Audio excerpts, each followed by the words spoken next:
Some out, a frustrating one, right? Obviously a hotly contested result there. So what lessons do you take out of a fight like that? Mate, I actually learned a hell of a lot of lessons. It actually made me make certain changes in my training camp, make certain changes there that were needed to be able to help myself progress and just really get the best out of myself. So, I mean, even looking at the fight, I mean, me and my dad watched it back like a load of times, and obviously, you know, I threw more of my techniques and I was a lot more loose in there. So, you know, aside from the fact, obviously, the result wasn't what we wanted, we know now, like, yeah, we can throw all these things, we can do all these things. Now it's just a case of strategically and, you know, just the way that you're fighting to be able to bring out and like unlock your full potential, which I know I have and I know I've got. And it's just a case of just bringing it out there. That was already just like that first step to doing that. So I was happy that I got out of the way. Obviously not the result we wanted, but had I had won, I wouldn't have made the appropriate adjustments that I did. So I'm actually very grateful as well.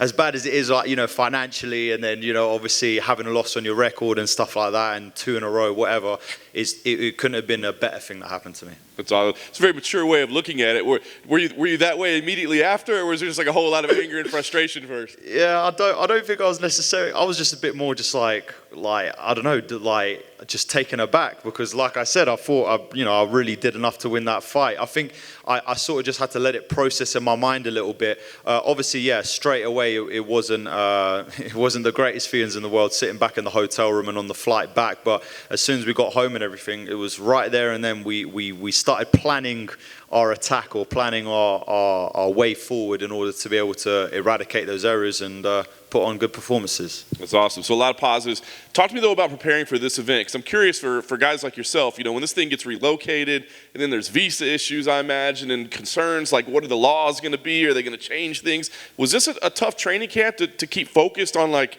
yeah, that's the date and I'm going to be fighting?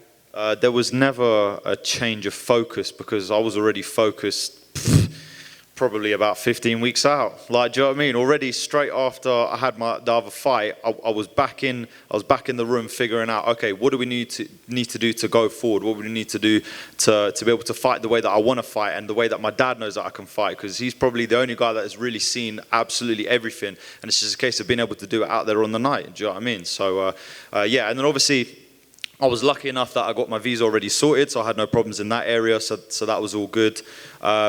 I'm not going to lie to you, I really wanted to fight in front of a crowd. That would have been absolutely amazing, you know, hometown, people cheering for you. Now I'm probably going to get a load of boos coming out, do you know what I mean? Well, I don't know what it's like. I'm pretty sure there might be a couple of British people out there in the small crowd at the Apex, do you know what I mean? Maybe 1 or 2 out there. But yeah, that was the main thing for me. I just wanted to fight in front of a crowd finally, in front of a big stadium, in front of my hometown, like, do you know what I mean? But this is the fight capital of the world. This is Las Vegas. I mean, how could you not be happy? Do you know what I mean? I had really good feels the last time I was here.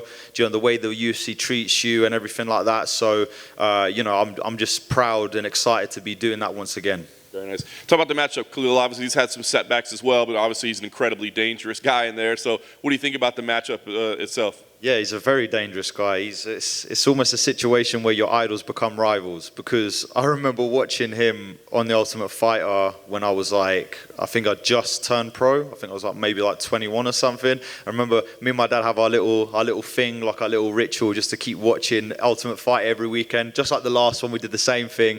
You know, it's like our father-son time. And yeah, we were watching Khalil, and yeah, obviously he's very dangerous, very explosive, and he's one of those guys where I was like, yeah, this guy's really good. So now for him to be standing across the cage in front of me, it's like a wow moment, but it's like exciting, you know, to be able to fight someone of that caliber.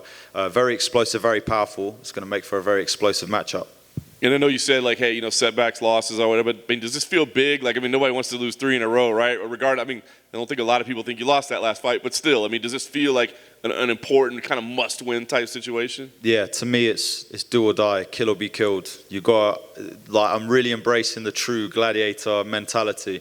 You know, you got to go out there and do the job at the end of the day. And for me, it's just about really just embracing just the whole environment. Every time I feel like good energy, positive vibes, you know what I mean? And just like, really just like, do you know what? Forget all that pressure, forget all this or that. Just go out there, go and perform, put yourself out there properly, leave no stone unturned.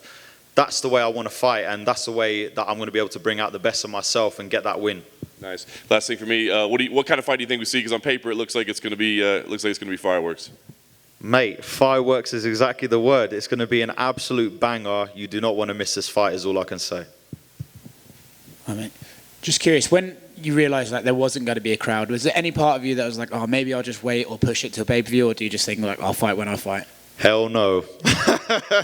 as soon as my manager comes out with, oh yeah, you've got another fight coming up, I'm like straight away, I'm like excited. You get the buzz, you get like the jitters, like, oh yeah, I'm getting a fight coming up. I'm always excited. I just want to, without any, if I'm healthy and everything like that, I want to get in as much as I can. Do you know what I mean? It's an experience just to be able to do this thing, and we don't get to do this that often. The time's running out in terms of everyone's time to be able to do this. You've got new people coming up as well. It's such an exciting time to fight. So yeah, like for me, man, to fight in Vegas is an absolute honor for me. So whether it would have been London, Vegas, whatever, extremely happy to go out there and do my thing.